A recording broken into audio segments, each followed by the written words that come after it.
आप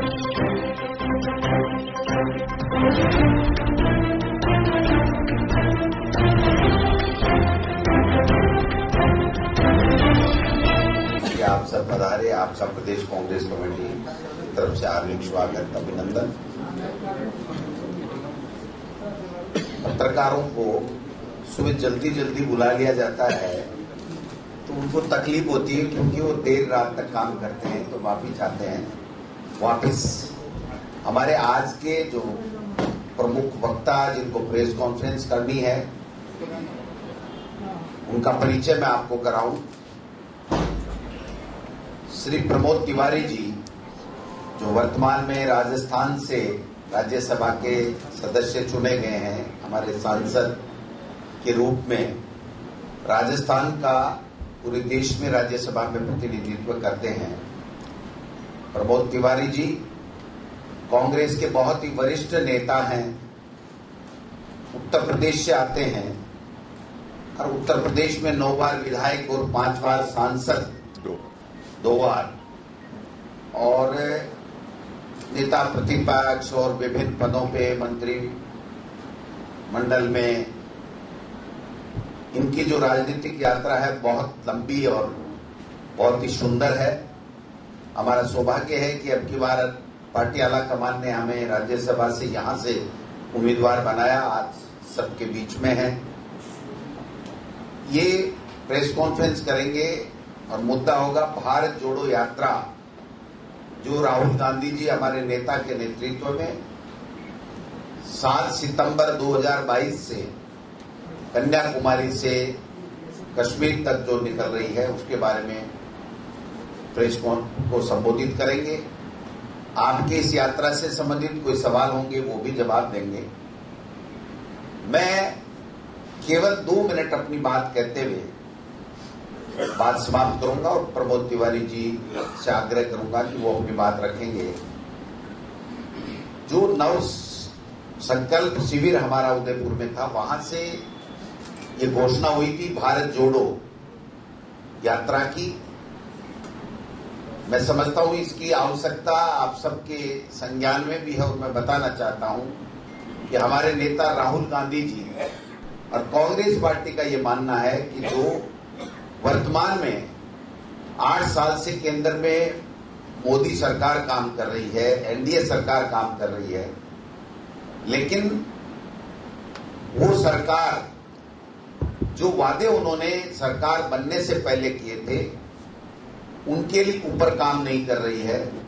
वो सरकार देश के लोगों की भावनाओं के अनुरूप उनकी समस्याओं के समाधान के लिए काम नहीं कर रही है।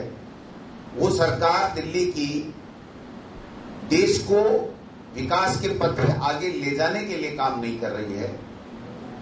वो सरकार दिल्ली की देश में भाईचारा कायम रहे, हमारे संविधान की जो मूलभूत बात है उसके ऊपर अमल करके काम नहीं कर रही है। देश में नफरत का माहौल, डर का माहौल और जिस प्रकार से संवैधानिक संस्थाओं का दुरुपयोग करके देश को जिस हालात में पहुंचा दिया है, और ऊपर से बयानबाजी और प्रमुख नेता भाजपा के कर रहे हैं कि अभी तक हिंदुस्तान का श्रीलंका जैसा हाल नहीं हुआ, तो मोदी है तो मुमकिन है हिंदुस्तान का हाल वो लोग बाग श्रीलंका की तरह करने के लिए बहुत ही उतावले और आतुर हैं। तो ये सारी जो परिस्थितियां हैं और देश की जनता क्या चाहती है, देश की जनता किस तरीके से भाईचारे के साथ में बाबा साहब भीमराव अम्बेडकर ने जो संविधान दिया उसकी मूल भावना के अनुरूप चले, इस बात को लेकर के हमारे नेता राहुल गांधी जी तकरीबन 150 दिन की यात्रा, 3500 किलोमीटर की यात्रा करने जा रहे हैं, जिसके बारे में, आवश्यकता के बारे में और किस प्रकार कार्यक्रम रहेगा ये हमारे प्रमोद तिवारी साहब बताएंगे। राजस्थान में हम लोग तैयारी में हैं और राहुल गांधी जी जब यहाँ 21 दिन की यात्रा करेंगे तो हमारा पूरा राजस्थान के लोग उनके साथ चलेंगे, और उससे पहले हम पूरे राजस्थान में गांव, ढाणी, गली, मोहल्ला, वार्ड, इकाई सबसे लेकर के, और ये भारत जोड़ो यात्रा निकालेंगे और एक भी बूथ राजस्थान में ऐसा नहीं रहेगा जहां से ये भारत जोड़ो यात्रा नहीं निकलेगी। हम महीने भर हमारे कार्यक्रम करेंगे और उसके बाद में जब राहुल जी आएंगे तो राजस्थान में हम लोग बाग विभिन्न स्थानों से चल करके जिस रूट के ऊपर ये यात्रा जाएगी उस रूट के ऊपर हम लोग इस भारत जोड़ो यात्रा को ले जाएंगे। राजस्थान के तमाम कार्यकर्ता इसके लिए बहुत उत्साहित हैं। राजस्थान के लोग ये महसूस कर रहे हैं कि हाँ, ये कांग्रेस पार्टी एक ऐसी पार्टी है जो सबको, पूरे देश के लोगों को जोड़ करके चल सकती है। मैं समझता हूं कि ये सब आपके संज्ञान में भी है। मैंने ब्रीफली थोड़ा सा राजस्थान के बारे में बताया है। पूरी यात्रा के बारे में प्रेस कॉन्फ्रेंस आदरणीय प्रमोद तिवारी साहब करेंगे। मैं बिना कोई विलंब किए आदरणीय प्रमोद तिवारी साहब का इस प्रदेश कांग्रेस कमेटी की तरफ से, प्रदेश के लोगों की तरफ से सब हार्दिक स्वागत करता हूं, अभिनंदन करता हूं और मैं चाहता हूं कि आदरणीय प्रमोद तिवारी जी अपनी बात रखें। धन्यवाद। आदरणीय प्रमोद तिवारी साहब। बहुत बहुत धन्यवाद आदरणीय अध्यक्ष जी।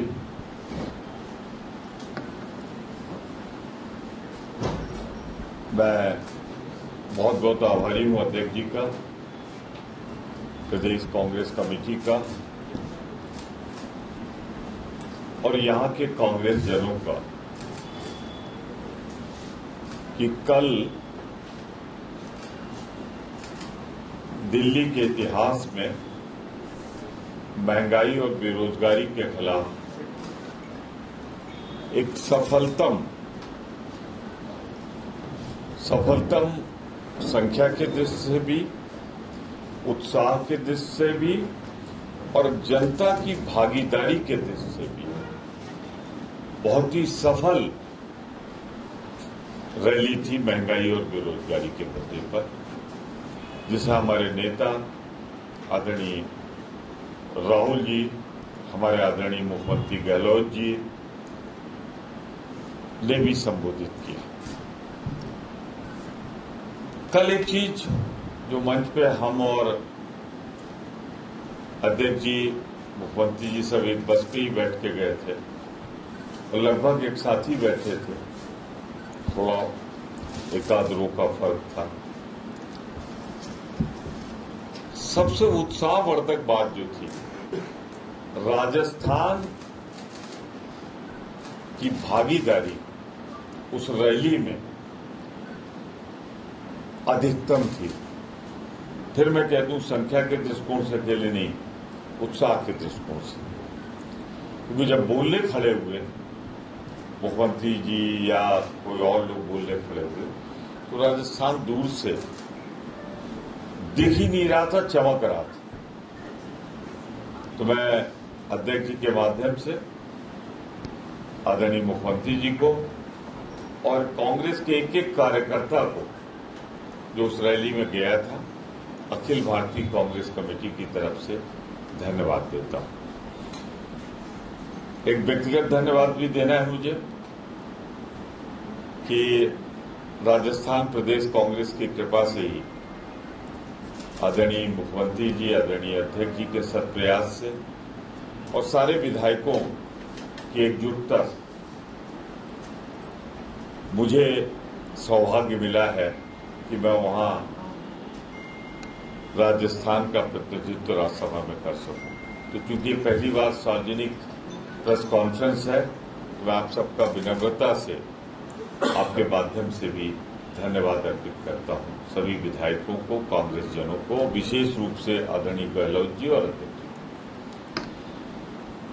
मैं बहुत स्पष्ट, इसमें बहुत लिखने की जरूरत शायद आपको ना पड़े, क्योंकि मैंने उसे इसकी कॉपी करा ली है, या तो मिल गई होगी या मैं आग्रह करूंगा कि वो बांट दी जाएगी। तो इसमें बहुत आंकड़े लिखने की जरूरत आपको नहीं है, लगभग सब वही बातें जो इसमें लिखी है मुझे कहनी है। तो इसलिए मैं कह रहा हूं कि आपका ध्यान अगर इधर ज्यादा रहेगा तो ज्यादा बेहतर होगा, लिखने में नहीं। 7 सितंबर से 150 दिन, जो लगभग आधे साल से 1 महीना कम, यानी 5 महीना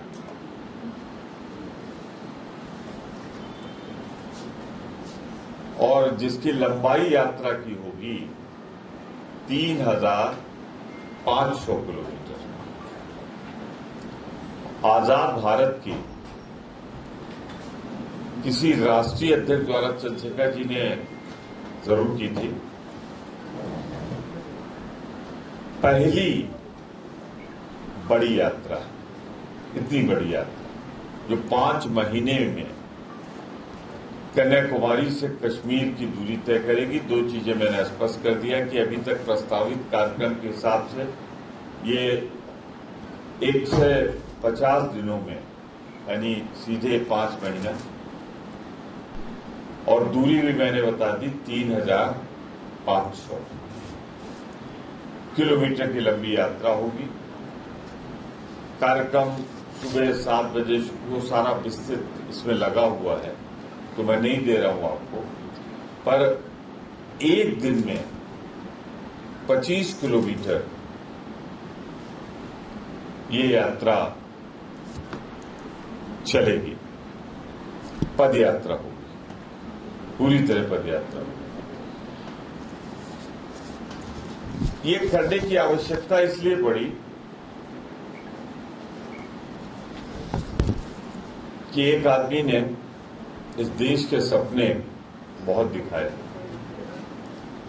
पर पूरा देश का नहीं किया, सिर्फ चंद पूंजीपतियों का किया, और 2 का खास तौर से।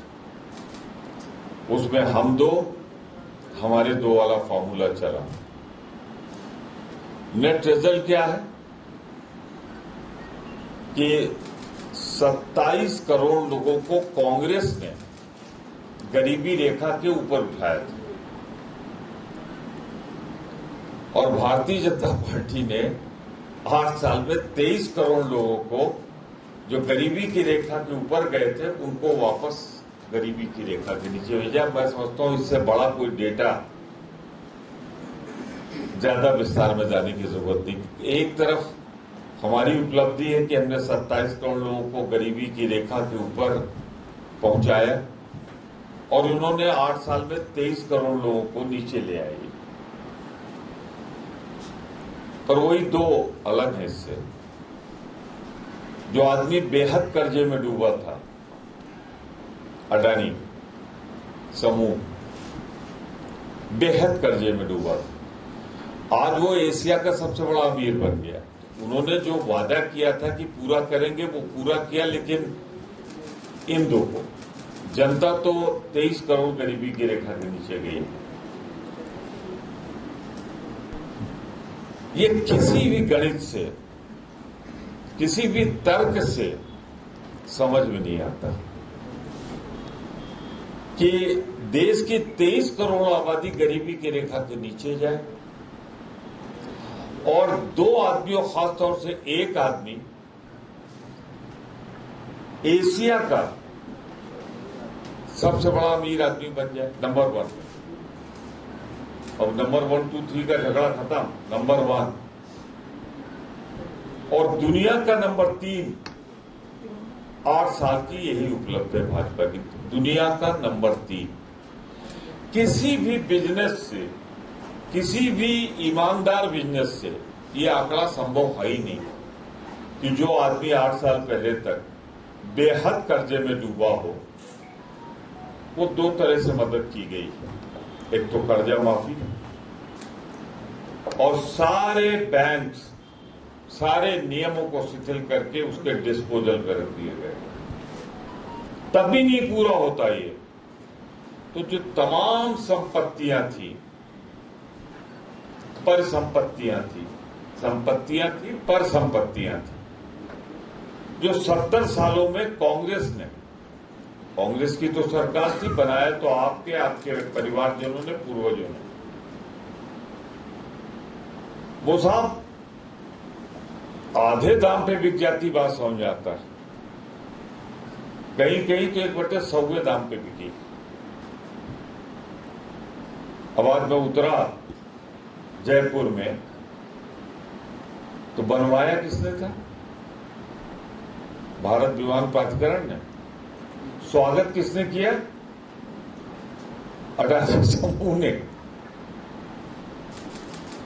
मतलब मैं तो वीरों के देश की राजधानी की बात कर रहा हूं, आपकी बात कर रहा हूं। तो ट्रेन इस देश की सबसे ज्यादा नंबर 2 पे दुनिया में थी। आज उसमें भी अडानी के डिब्बे लगने लगे, इंजन लगने लगे। वो दिन दूर नहीं जब भारतीय रेल की जगह आप अडानी रेल पे चलेंगे।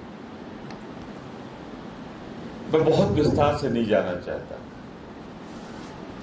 लेकिन एक होती है लूट, एक होती है डकैती, और एक होता है कि आप खुलेआम दो लोग इस देश की संपत्तियों को दो लोगों को दिए दे रहे हैं, खासतौर से एक को। उसी के वजह से आज वो आदमी एशिया का नंबर 1 और दुनिया का नंबर 3 बना। वरना किसी बिजनेस से चाहे जितने % ग्रोथ करा देते आप, कभी न बनता अगर उसने ये संपत्तियां जो 70 साल की थी वो नहीं ली। अरे साहब, मैं कमेटी में था इंडस्ट्री के, वहां ताजुब मान गया मैं कि जो इन्होंने लिया है उसकी लैंड वैल्यू, पुराने जमाने में जो कारखाने बनते थे उनके सैकड़ों एकड़ होते थे, 80 एकड़ होते थे, 250 एकड़ होते थे। वो सब क्योंकि कीमत ही नहीं लगाई गई। कीमत किसकी लगाई गई? कारखाने की। और कारखाने का तो डिप्रिसिएशन होना था, लेकिन उसके साथ लैंडेड वैल्यू जोड़ दो तो उसका तो एप्रिसिएशन होना है। जमीन जो किसी ने खरीदी होगी, कभी खरीदी होगी, उसका दाम बढ़ रहा है, और कारखाने का दाम तो निश्चित रूप से मशीन है उसका कम होगा, तो उसका डिप्रिसिएशन दिया गया, इसका एप्रिसिएशन नहीं जोड़ा। तो इसलिए जरूरत पड़ी है इसको मैं इस संदर्भ में कह रहा हूं आपसे कि आखिर आपके मन में सवाल होगा कि ये क्यों भारत जोड़ो यात्रा निकली, इस लूट से देश को बचाने के लिए, जन जागरण के लिए। क्योंकि आप पार्लियामेंट में आवाज उठाएं तो प्रबल बहुमत, अब उठाते नहीं, सुनी नहीं जाती। आप ज्यादा बोलेंगे तो आजकल एक वीडियो चल रहा, बड़ा कॉमन है, पता नहीं राजस्थान में चल रहा है कि नहीं चल रहा, दिल्ली में खूब चल रहा है। मैं ईडी से बोल रहा हूं, दूसरा आदमी डर के कहता है साहब मैं कल भाजपा ज्वाइन कर ली, तो कहता सॉरी रॉन्ग नंबर। तो ईडी, सीबीआई, इनकम टैक्स लगाकर आवाजें खामोश की जा रही है। मुझे दुख है कि बहुत से लोग डर और सहम गए, राजनीतिक लोग। लेकिन उसके बीच में अगर कोई खड़ा है तो तिरंगा लेकर कांग्रेस का कार्यकर्ता और उसका नेता राहुल गांधी खड़ा। और कल भी उन्होंने कहा 55 घंटे, ये तो बात है ना, 55 घंटे हमें ग्रिल किया और कर लो, 55 जब तक हो तब तक कर लो, लेकिन मैं डरने वाला नहीं और इस लूट के खिलाफ आवाज उठाता हूं। तो मैं कारण बता रहा हूं आपको, 3 और 5 कारण हैं जिनकी वजह से ये यात्रा के लिए 8 सालों में महंगाई, दूसरा बेरोजगारी, तीसरा सबसे बड़ा कारण सामाजिक तनाव, ध्वस्त होती संस्थाएं। ध्वस्त से मेरा मतलब है कि उन्हें अब कुछ रह नहीं गया है। बहुत सी संस्थाएं ऐसी हैं जो भारतीय जनता पार्टी के सेल के तौर पर काम कर रही हैं। वो अपनी गरिमा खो चुकी, अपने दायित्व भूल चुकी, वो एक सेल के तौर पर काम कर रही है।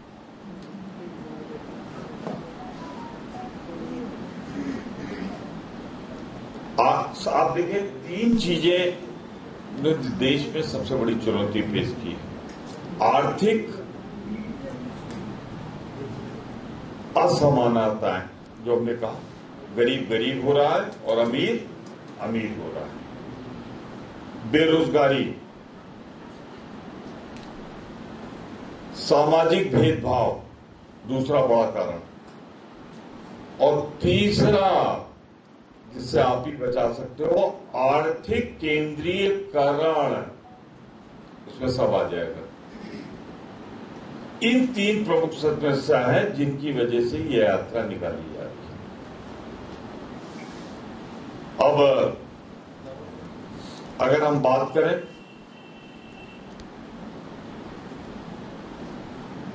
आज क्या हो रहा है सामाजिक स्तर पे, जाति, धर्म, भाषा, खान पान, वेशभूषा के आधार पर देश को बांटा जा रहा है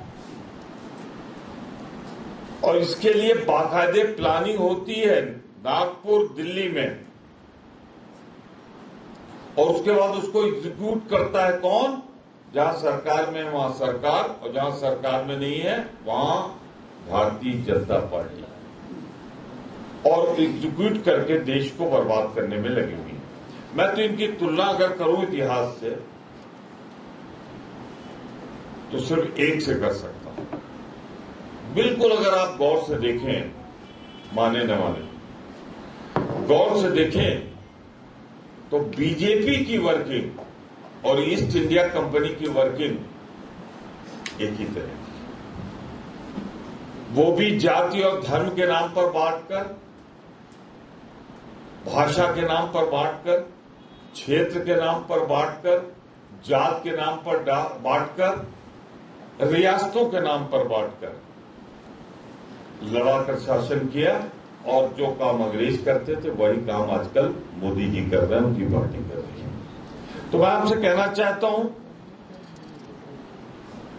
देश का इतिहास साक्षी है कि जब जब धर्म और जात पे हम बटे हैं, हम कमजोरी नहीं हुए, गुलाम हुए, और जब जब धर्म और जातीय भाषा से ऊपर उठे हैं, भारत सशक्त हुआ है, भारत सबसे बड़ी ताकत बना है।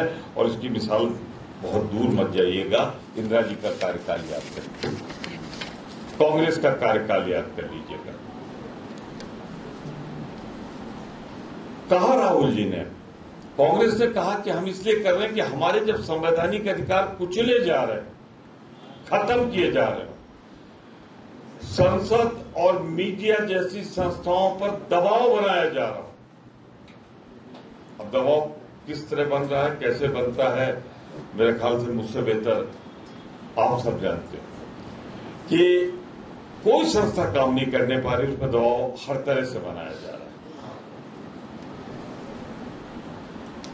लोकतंत्र खोखला किया जा रहा है, भाईचारा को समाप्त किया जा रहा है, और सबसे बड़ा खेल, जैसे पुराने जमाने में राजे महाराजे नहीं खेलते थे शतरंज, उसमें शतरंज के वजीर गिराए जाते थे, बादशाह गिराए जाते थे। भारतीय जनता पार्टी का प्रिय खेल है निर्वाचित सरकारों को पैसे के बल पर, एजेंसीज के बल पर गिराओ। शुरुआत इन्होंने की थी कर्नाटक में, मतलब गिराऊं तो मेघालय शुरू हो गया है, गोवा, मणिपुर, महाराष्ट्र, मध्य प्रदेश,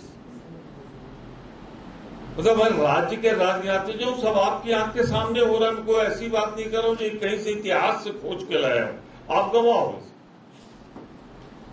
और बड़ा अच्छा है, पहले तो ईडी और सीबीआई मुकदमा कायम करती, बहुत लोग कमजोर होते हैं, डर जाते हैं, चले जाते हैं, सरकार गिर जाती है। उसके बाद अब तक कभी किसी का नाम सुना आपने उसके खिलाफ कार्रवाई हुई? कोई आसाम में मुख्यमंत्री बन जाता है, कोई लीडर ऑफ अपोजिशन बंगाल में बन जाता है, और नतीजा ये होता है कि कोई भी कार्रवाई जो होती रहती है बंद हो जाती है। अक्सर लोग कह देते हैं कि जैसे टीरोपाल में सफेद होकर निकल आते हैं, अगर भाजपा में तो सारे गुनाह माफ। राजस्थान के बारे में जरूर मैं कहना चाहूंगा, यहां क्या हो रहा है, जिसमें मैं जरूर चाहूंगा आप ध्यान दें, क्योंकि मैं खुद उसमें एक हिस्सा लिया है। मेरे आदरणीय मुख्यमंत्री जी ने, गहलोत जी ने मुझे लिस्ट भेजी कि इतनी परियोजनाएं हैं, खासतौर से सिंचाई की, जो आप जानते हो पार्ट 2 और तमाम विस्तार से ERCB और तमाम है, कई चीज आपका हिस्सा नहीं मिला है, जो आपका टैक्स में साझेदारी होनी चाहिए नहीं मिली। मुख्यमंत्री ने दिया हमने सारी नोटिस दी है, लेकिन हाउस नहीं चला। तब मुझे ज्ञान हुआ, मैं चूंकि राजस्थान में बैठा हूं तो आपसे कह रहा हूं कि सबसे ज्यादा जाति तो भारतीय जनता पार्टी कहीं और नहीं कर रही, राजस्थान में कर रही, उसके हक और अधिकार पे। तो थोड़ा सा मैं आपसे जरूर चाहूंगा कि उस अधिकार पे आप भी अपनी आवाज मिलाएं। मैंने कहा आपसे कि ये समस्या थी, इसकी वजह से क्यों यात्रा करनी पड़ी, ये हमने आपको कारण गिनाया। और इसके बाद हमारा लक्ष्य क्या है? एकता कायम करना, जैसे महात्मा गांधी के नेतृत्व में स्वतंत्रता आंदोलन और संविधान के प्रतिबिंबित मूल्यों में विश्वास करते हुए, और दूसरा आर्थिक विषमता, सामाजिक विभाजन और राजनीतिक विधियों को रोको। तो हमने आपको बताया कारण क्या है, उद्देश्य क्या है। इसमें सबकी शुभकामनाएं, सबकी भागीदारी चाहिए। ये यात्रा पूरा चार्ट मैंने दे दिया है, मुख्य बात भी मैंने बता दी है। फिर भी ये इतना बता दूं आपको, आज 27 जगहों पे राजधानी में प्रेस कॉन्फ्रेंस हो रही है इसके बारे में, और 3 में कल होगी, क्योंकि गुजरात में आज गहलोत जी और राहुल जी, तो वहां कल होगी। वरना आज हम सबका ध्यान आकर्षित कर रहे हो, ये 12 राज्यों से गुजरेगी, 2 केंद्र शासित होंगे, और सारा विस्तार से है। आप चाहेंगे तो उसे दोहरा दूंगा। एक सवाल आपके मन में हो सकता है कि जो राज्य छूट गया वहां क्या कांग्रेस कुछ नहीं कर रही? तो जिन राज्यों को हमने छोड़ा वहां डोर टू डोर वहां के कार्यकर्ता इसी उद्देश्यों को लेकर जाएंगे। तो ये संपूर्ण भारत जोड़ने का कार्यक्रम है, कुछ राज्य 12 तो 14 नहीं। मुझे पूरा विश्वास है कि जनता का इसका समर्थन मिलेगा। विस्तार से मैं क्या बताऊं कि एक टाइम में कितने यात्री होते हैं, सब मैंने इसमें लिख दिया है, आप करेंगे। एक सवाल हो सकता है कितना चलेंगे एक दिन में आप लोग यात्री? तो सुबह फर्स्ट हाफ में 15 किलोमीटर और शाम को 10 किलोमीटर, 25 किलोमीटर। मैं भाजपा के नेताओं से आग्रह करूंगा कि राहुल गांधी को कॉपी न करें, जो उसमें कई लोग शहीद नहीं हुए, क्योंकि सबका स्वास्थ्य इधर मैं देखता हूं फोटो में, तस्वीर में, तो अब इस काबिल नहीं रहे हैं कि पदयात्रा कर सकें। ये 25 किलोमीटर पर डे चलते हुए 3,500 किलोमीटर करने का बूता अगर किसी में है तो 56 इंच नहीं है राहुल गांधी में। 56 इंच वाले तो ले आए हैं 17,000 करोड़ का हवाई जहाज। तो मैं सारे डिटेल है, हमारे साथी इसको दे देंगे। मैं आपसे 2 बात अलग से कहना चाहता हूं, खासतौर से इस यात्रा के बारे में। या तो मूक दर्शक बन के बैठे रहो, सारी संस्थाएं समाप्त होती रहे, हिंदुस्तान बिकता रहे, या सारी संस्थाएं समाप्त होती रहे, या कहीं तो उठे, कोई आवाज तो उठे। तो ये चुनौती वही स्वीकार कर सकता था जिसे बीजेपी के ईडी, सीबीआई, इनकम टैक्स का डर न हो, और ये चुनौती वही स्वीकार कर सकता था जिसने अंग्रेजों के खिलाफ स्वीकार की थी। वो भी यही कर रहे थे। मैंने कहा तो ये दोनों जुड़वा भाई थोड़ा पैदा होने में आगे पीछे हो गए, पर इनकी वर्किंग और स्टाइल एक ही तरह। आप अगर गौर से कभी पढ़ो, देखो, तो समानता बहुत है। तो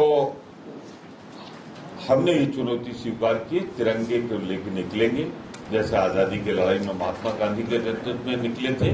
महात्मा गांधी से प्रेरणा लेकर कांग्रेस के सिपाही राहुल गांधी के नेतृत्व में निकलेंगे, और हम संघर्ष करेंगे इस जुल्म करने वाली सरकार, बेचने वाली सरकार, बांटने वाली सरकार, और जिस बेशर्मी, मैं शब्द बेशर्मी बहुत जिम्मेदारी के साथ इस्तेमाल कर रहा हूं, बेशर्मी के साथ बेचा जा रहा है। बेशर्मी के बाद 7 संविधान की संस्थाओं को अशक्त बनाया जा रहा है। कांग्रेस ने उस चुनौती को स्वीकार किया। हम मीडिया से भी आग्रह करेंगे कि देश बचाने के लिए इसमें आपका आशीर्वाद मिलना चाहिए। धन्यवाद। कोई सवाल होगा इस बारे में, मैं इतना जरूर कह दूं कि मेरे पास एक स्पेसिफिक सब्जेक्ट है, एक विषय है जिसके लिए मैं आया हूं। बाकी जो विषय है वो बैठा रखा मैंने मजबूत आदमी बगल में, तो आप इनसे पूछिएगा। मैंने एक विषय में, इसके बारे में आप जो जानना चाहें मैं बता दूंगा। परंतु एक आग्रह करूंगा कि मैं विषय से इधर उधर नहीं जाना चाहता, तो आपसे हाथ जोड़कर प्रार्थना, फिर दोबारा आ जाऊं।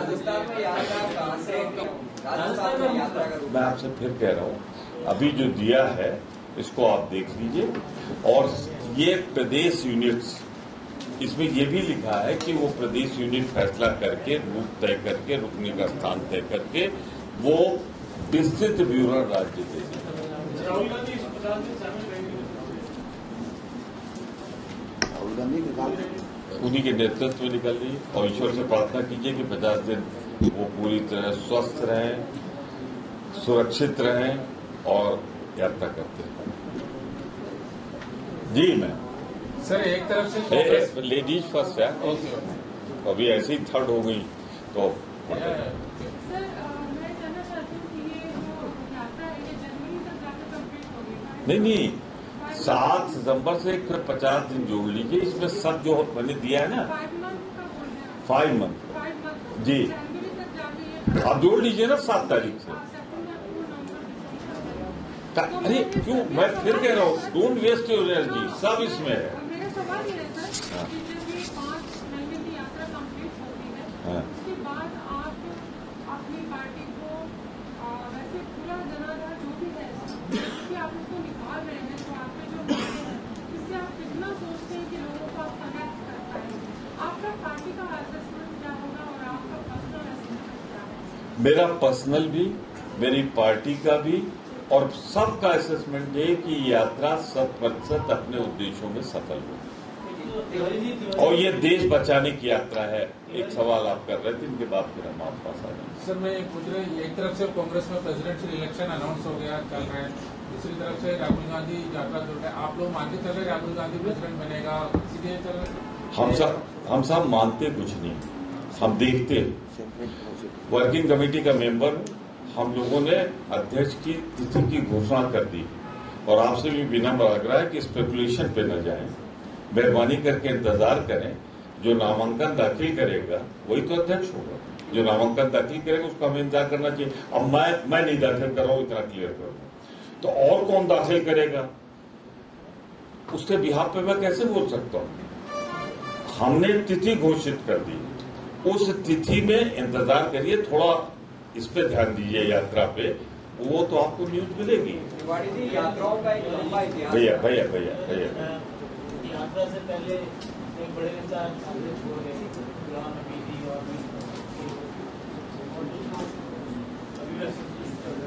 अभी का कांग्रेस की रणनीति रहेगी, कैसे सभी एकजुट होकर यात्रा बनाना? सभी बड़े, सभी बहुत बड़े लोग, पर कांग्रेस की ताकत नेताओं में नहीं है, कांग्रेस की ताकत कार्यकर्ता में है। कांग्रेस का कार्यकर्ता मजबूती के साथ तिरंगा लेकर कांग्रेस के पीछे खड़ा है। ये आप मान सकते हैं, मैं नहीं मानता। हमारी भारत जोड़ो यात्रा है, और इसके साथ कांग्रेस में ज्यादा से ज्यादा लोग जुड़े तो अच्छी बात है। तिवारी जी, यात्राओं का एक लंबा इतिहास रहा, चाहे महात्मा गांधी की दांडी यात्रा हो, चंद्रशेखर की हो या आडवाणी की रथ यात्रा हो। क्या आपको लगता है तो इससे पहले भारत भी जुड़ेगा, कांग्रेस भी जुड़ेगी? देखिए, भाजपा की रथ यात्रा और इसकी रथ यात्रा में उत्तरी ध्रुव और दक्षिणी ध्रुव का फर्क है। कमीशन की रिपोर्ट उस समय आई थी जब जमशेदपुर और वहां पे कम्युनल राइट्स हुए थे, कि उनकी जो यात्रा निकली थी उससे सामाजिक बिखराव हुआ था, और ये यात्रा है सामाजिक बिखराव को एक करने की। जहां तक सवाल है, हमने शुरू में कह दिया कि महात्मा गांधी से प्रेरणा लेके निकली है, चंद्रशेखर जी का हमने उल्लेख कर दिया था, और जो आडवाणी जी की यात्रा थी वो रथ यात्रा थी, पद यात्रा नहीं। अब आपने कहा, मैंने कहा कि वो रथ यात्रा थी, पद यात्रा नहीं थी। तो पद यात्रा के इतिहास में नहीं आएगी, यात्रा के इतिहास में आएगी। पद यात्रा अब तक चंद्रशेखर जी ने की है, और इन्होंने की है। मैंने कहा कि 56 इंच करें अगर कुछ तो देश में शांति रहेगी, उधर चले जाए अगर, तो इधर को थोड़ा चल जाए। बताए साहब, इस पे मैं पूरी तरह से तैयार हूं, जितने सवाल इस पे पूछ रहा हूं। राजस्थान में कब प्रवेश करेगी यात्रा? मैंने कहा ना, उसकी डेट प्रदेश कांग्रेस कमेटी रूट, बस एक ही जवाब दे सकता हूं मैं, एक ही जवाब दे सकता हूं कि राजस्थान के बहुत बड़े हिस्से से निकलेगी और यहां से निकलकर उत्तर प्रदेश जाएगी। आपका बड़ा जयशंकर प्रसाद ने बयान दिया है। किसने? जयशंकर प्रसाद। जयशंकर प्रसाद नहीं, जयशंकर प्रसाद वो तो हमारे पुराने साहित्यकार कवि। समय चला गया है जब वोट बैंक की राजनीति में राष्ट्रीय हित को अलग रखते थे। समय चला गया है जब हम वोट बैंक के लिए राष्ट्रीय हित को अलग रखते थे।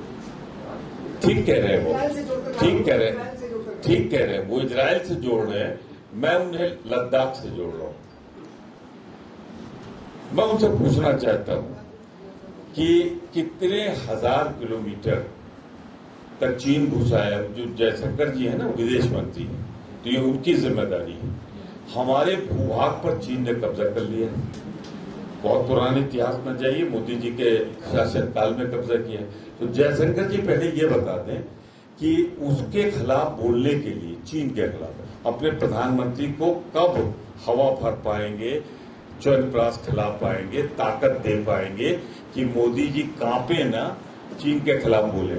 और जब नहीं बोलते वो चीन के खिलाफ, तो फिर शक होता है जो सौदे अभी तक हुए हैं चीन के साथ, कहीं उसके डर की वजह से तो नहीं बोलते। तिवारी जी, आप गांधी फैमिली के बहुत करीब, आप क्या मानते हैं, राहुल गांधी अध्यक्ष बने या गैर गांधी परिवार से कोई अध्यक्ष बने? देखिए, ये प्रेस कॉन्फ्रेंस प्रदेश कांग्रेस कमेटी में हो रही है और कार्यक्रम घोषित है। उसमें जो चाहे अध्यक्ष के लिए दाखिल करेगा, कांग्रेस जन तय करेंगे।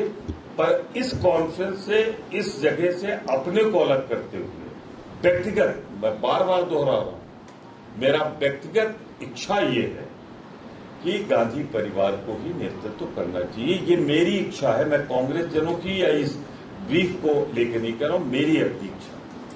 और उसका कारण है कि जब कभी कांग्रेस गांधी परिवार से नहीं होता, हमें विखंडन होता है। और जब कांग्रेस परिवार रहता है, गांधी परिवार रहता है। मैं आपसे कह रहा हूं गांधी परिवार, अब आप तय कर लीजिए गांधी परिवार। राहुल गांधी जी अड़े प्रमोद जी, लेकिन कैसे आप राहुल गांधी जी हाँ, राहुल गांधी जी की ये यात्रा बेरोजगारी, सामाजिक भेदभाव और आर्थिक केंद्रीकरण के विरोध में निकाली जाती है।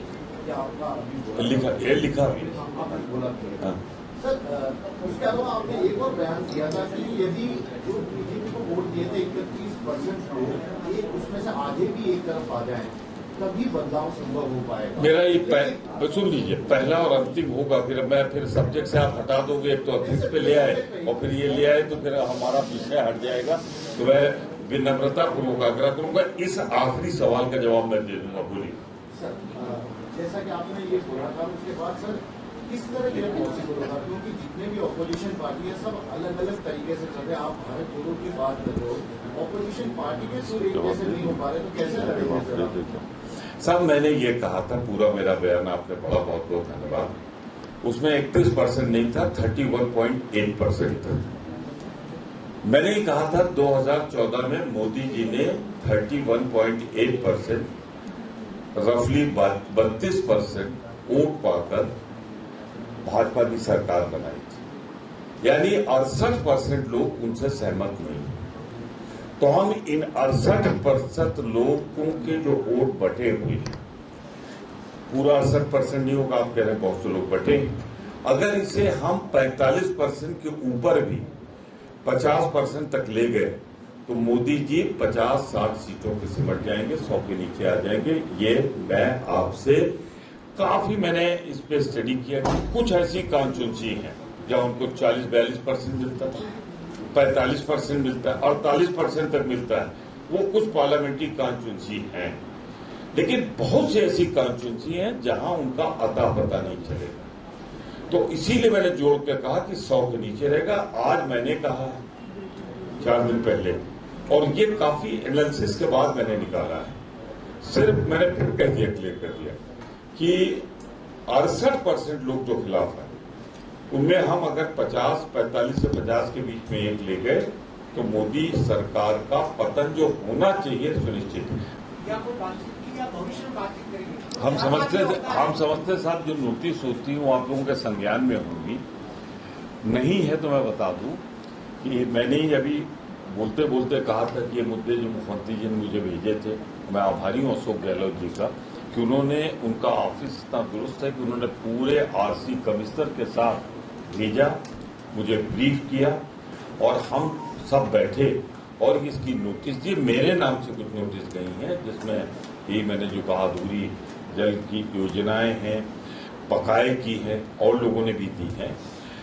इसमें कोई दो राय नहीं कि राजस्थान की वजह से हम वहां बैठे हैं और राजस्थान की जितनी समस्याएं हैं हम उसको जरूर उठाएंगे। और एक चीज मुझे बस दुख होता है कि उसी विभाग का मंत्री यहां बैठा हो और हमें समस्या उठानी पड़ेगी।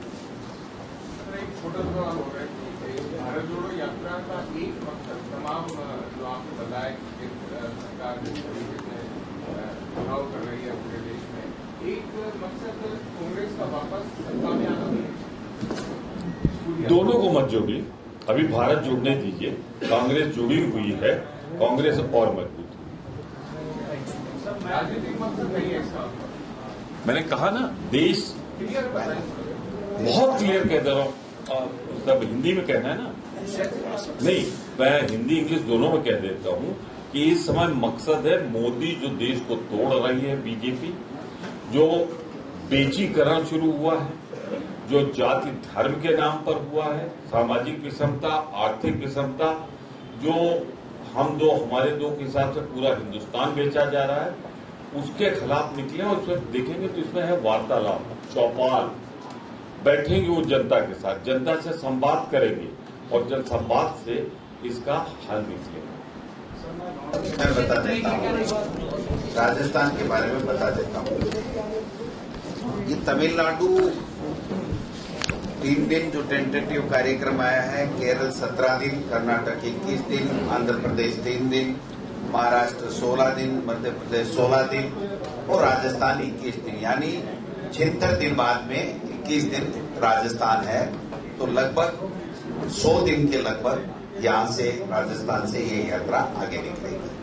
तो 76 डेज जो अभी टेंटेटिव है, इसमें 2 दिन 5 दिन आगे पीछे हो सकता है, उस हिसाब से राजस्थान में आएगी। 21 दिन सबसे ज्यादा राजस्थान और कर्नाटक जो अभी तक कार्यक्रम आया उसमें दोनों में 21 दिन है। बाकी कहीं 16, कहीं 17, कहीं 3 दिन, कभी दिल्ली में 2 दिन और पंजाब में 2 दिन, इस तरीके से है। तो ये कार्यक्रम है। और राजस्थान में जब इंटर होगी उससे पहले हम पूरे प्रदेश में ये भारत जोड़ो यात्रा निकालेंगे, कांग्रेस संगठन और सारे नेता मिलकर के। और उसके बाद में जब वो यात्रा राहुल जी की चलेगी तो विभिन्न स्थानों से, आस पड़ोस से ये भारत जोड़ो यात्रा निकालते हुए कांग्रेस के कार्यकर्ता और लोग जिस रूट पे राहुल गांधी जी की यात्रा जाएगी उस रूट पे जाएंगे और संभवतः जो राहुल गांधी जी उनसे चर्चा करेंगे किस प्रकार से लोग जो क्या चाहते हैं, क्या माहौल इस देश में आज की तारीख में बना हुआ है और किस प्रकार से अराजकता का माहौल है, किस प्रकार से जो देश में भ्रष्टाचार बढ़ रहा है, सारे मुद्दों के ऊपर वो लोग बात, जनता की क्या राय है उसके ऊपर चर्चा करेंगे। 21 दिन में क्या या बाकी सारे नेता वो रहेंगे या केवल जो 8-9 जो परमानेंट बन जाते हैं उन्हीं को अनुमति? नहीं, देखिए जो यात्रा 118 100 से अधिक हैं जो परमानेंट रहेंगे, लेकिन उनके साथ साथ जितना अलाउ हो सकता है लॉ एंड ऑर्डर के हिसाब से उतने लोग साथ चलेंगे और बाकी के लोग विभिन्न धाराओं से, विभिन्न स्थानों से, मार्गों से, गांव से, मोहल्ले से, शहर से, ढाणी से होते होते उस यात्रा के मार्ग पर पहुंचेंगे और एक तरीके से चर्चा और चौपाल वहां पर जो कार्यक्रम रखा जाएगा तो उस तरीके से पूरे लोग, पूरा प्रदेश तब तक इस यात्रा से प्रत्येक व्यक्ति जुड़ेगा। 21 दिन का आप और सीएम रहेंगे या वो तो उनका कार्यक्रम है। देखिए हम तो हाई जब राजस्थान में है तो मुख्यमंत्री भी हैं, हम भी हैं, लेकिन यात्रा में कौन चलेगा, कौन किसके साथ पैदल चलेगा, कौन का क्या मैनेजमेंट होगा, ये हम लोग अभी इसका प्लान बना रहे हैं और प्लान बना करके आपको उचित समय में देंगे। बहुत दिन है, 76 दिन बाद में आएगी। मैं फिजिकल टेस्ट का आपको बताऊँ, एक फिट है सर। फिजिकल टेस्ट तो मैंने कहा ना, जिससे कहा है पहले